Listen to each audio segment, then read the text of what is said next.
بسم اللہ الرحمن الرحیم وقالوا اتخذ اللہ ولدا سبحانہ بل له ما في السماوات والارض کل له قانتون۔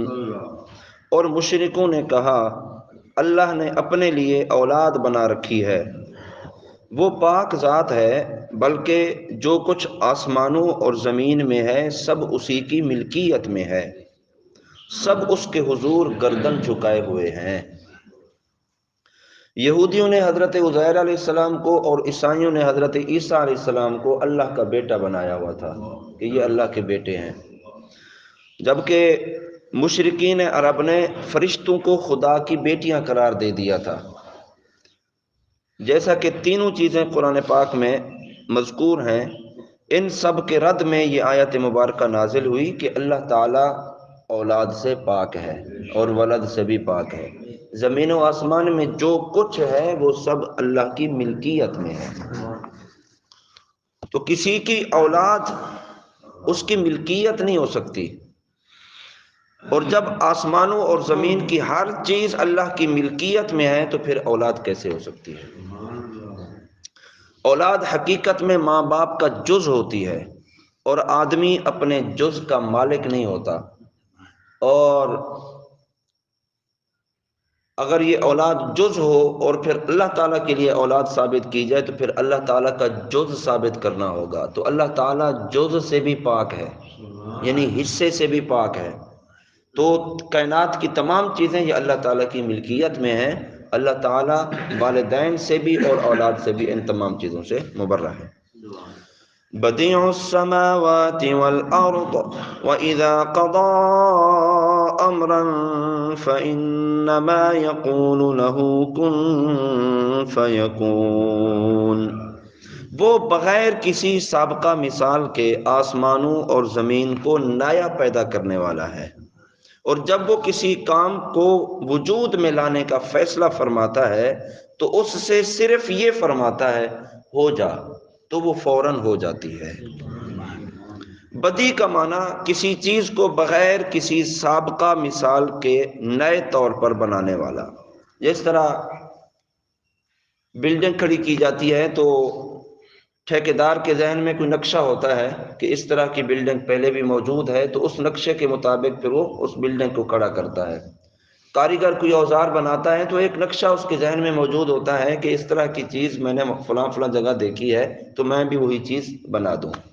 اللہ رب العالمین نے جو زمین کو بنایا اور آسمانوں کو بنایا، ان کے نقشے پہلے سے موجود نہیں تھے، پہلے سے کوئی آسمان بنا ہوا نہیں تھا اور نہ ہی پہلے سے کوئی زمین بنی ہوئی تھی۔ اللہ رب العالمین کی شان یہ ہے اس نے جو کچھ بنایا بغیر کسی مثال کے بنایا، پہلے کچھ نہ تھا، اللہ رب العالمین نے اس کو وجود میں لا کر کھڑا کر دیا ہے۔ تو یہ اللہ تعالیٰ کی شان ہے۔ اللہ تعالیٰ تمام مخلوق کے اعتبار سے ہی بدی ہے، کیوں؟ کیونکہ اللہ تعالیٰ نے ہر چیز کو خود ہی وجود بخشا ہے، پہلے اس کی کسی چیز کی کوئی مثال موجود نہیں تھی۔ وَإِذَا قَضَىٰ أَمْرًا، جب وہ فیصلہ فرماتا ہے، یہاں فیصلہ کرنے سے مراد اللہ تعالیٰ جب ارادہ کرتا ہے صرف اتنا فرماتا ہے کن، تو جو اللہ چاہتا ہے وہ تمام کی تمام چیزیں بن جاتی ہیں ایک لفظ کہنے سے۔ اللہ اکبر۔ اس آیت سے اصل مراد یہ ہے کہ ایسا ہونا ممکن نہیں کہ اللہ تعالیٰ کسی چیز کا ارادہ فرمائے اور وہ نہ ہو، ایسا نہیں ہو سکتا، بلکہ اللہ تعالیٰ کا ارادہ قطعی طور پر نافذ ہوتا ہے، اور کسی چیز کو وجود میں لانے کے لیے اللہ تعالیٰ کو انسانوں کی محنت اور مشقت کی کوئی ضرورت نہیں پڑتی ہے، بلکہ اللہ تعالیٰ اس چیز کا وجود کا ارادہ فرماتا ہے تو وہ فوراً وہ چیز بن جاتی ہے۔ تو اللہ تعالیٰ کسی بھی کام میں کسی دوسرے کا محتاج نہیں ہے، اور اللہ تعالیٰ کا مختلف کاموں کے لیے فرشتوں کو مقرر کرنا یہ اللہ کی حکمت ہے، اللہ کی حاجت نہیں۔ کوئی یہ کہے کہ جناب کام تو فرشتے کرتے ہیں، اللہ تعالیٰ تو فرشتوں کے ذریعے سے کام کرواتا ہے، تو اللہ تعالیٰ فرشتوں کا محتاج نہیں ہے۔ فرشتوں کو ڈیوٹیاں اور ذمہ داریاں دی ہوئی ہیں تو یہ اللہ کی حکمت ہے، یہ اللہ کی محتاجی نہیں ہے۔ اللہ تعالیٰ چاہے تو وہ خود بھی سب کچھ کر سکتا ہے، جس نے ساری کائنات بنا دی تو کائنات کا نظام بھی اللہ خود بھی چلا سکتا ہے۔ یہ حکمت کے پیش نظر اللہ تعالیٰ نے فرشتوں کی ڈیوٹیاں لگائی ہوئی ہیں، کام ان کے ذمہ تقسیم ہوئے ہوئے۔ تو اللہ رب العالمین اولاد سے پاک ہے، ولد سے پاک ہے، اور اللہ تعالیٰ کسی بھی چیز کو بنانے کا ارادہ کرتا ہے تو ایک لفظ کہنے سے وہ تمام کی تمام چیزیں بن جاتی ہیں۔ اللہ نے جو کائنات میں یہ تمام چیزیں بنائی، یہ بغیر کسی مثال کے بنائی ہیں اور بغیر کسی کی محنت، مشقت اور محتاجی کے اللہ رب العالمین نے خود بنائی ہیں۔ وقال الذين لا يعلمون لولا يكلمنا الله أو تأتينا آية كذلك قال الذين من قبلهم مثل قولهم تشابهت قلوبهم قد بينا الآيات لقوم يوقنون۔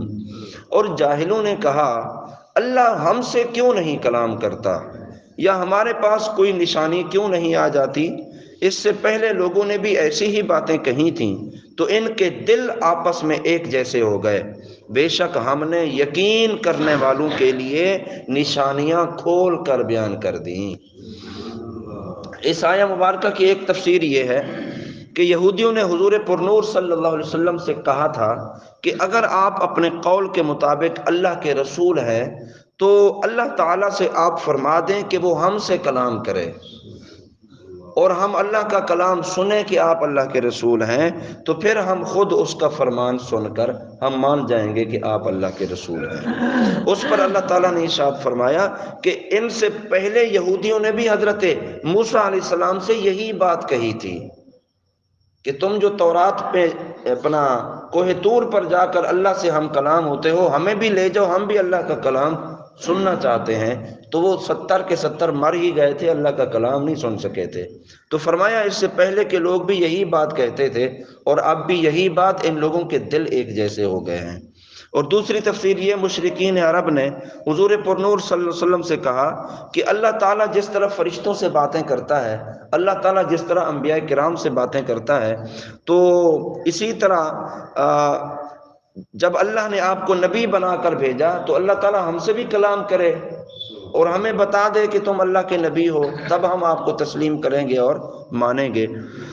تو اللہ رب العالمین نے ارشاد فرمایا ان مشرکوں سے پہلے کے کفار بھی اپنے رسول سے ایسی ہی باتیں کہا کرتے تھے، ان لوگوں کے دل ایک جیسے ہو گئے ہیں۔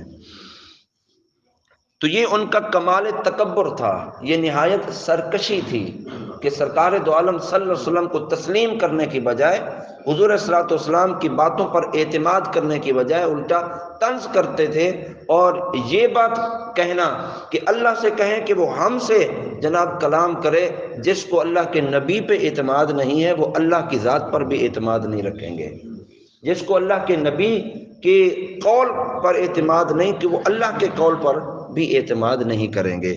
تو تشابہت قلوبہم، ان کے دل آپس میں مل گئے، یعنی یہود و نصارہ اور مشرکین کے اقوال کا گزشتہ منکرین کے اقوال کے مطابق ہونا، یہ ان کے دل کی سختی ہے اور دل کا کفر ہے، اور یہ سب ایک دوسرے کے مشابہ ہونے کی علامت ہے۔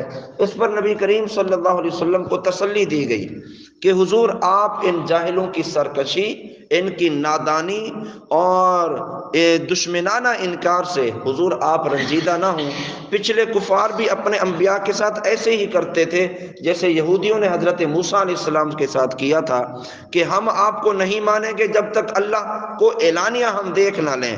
تو یاد رہے کفار سے معاشرت، لباس، وضع قطع، یہ بھی مشابہت کرنا منع ہے، اور ظاہر و باطن کی علامت اور ظاہر کا باطن پر اثر ہوتا ہے، لہذا کفار کے کسی طریقے سے بالکل دوری اختیار کرے تاکہ پتہ چلے یہ مسلمان ہے اور یہ کافر ہے۔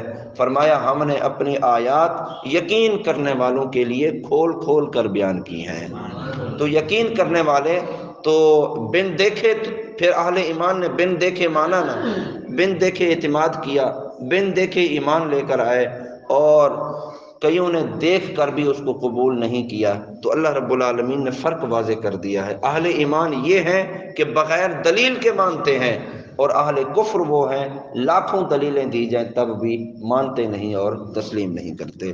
تو اللہ رب العالمین قرآن مجید فرقان حمید کا ہم سب کو فہم اور سمجھ عطا فرمائے، اور قرآن پاک کی تمام باتوں پر کما حق ہو اللہ تعالی ہمیں ایمان رکھنے کی توفیق عطا فرمائے، اللہ تعالی استقامت عطا فرمائے۔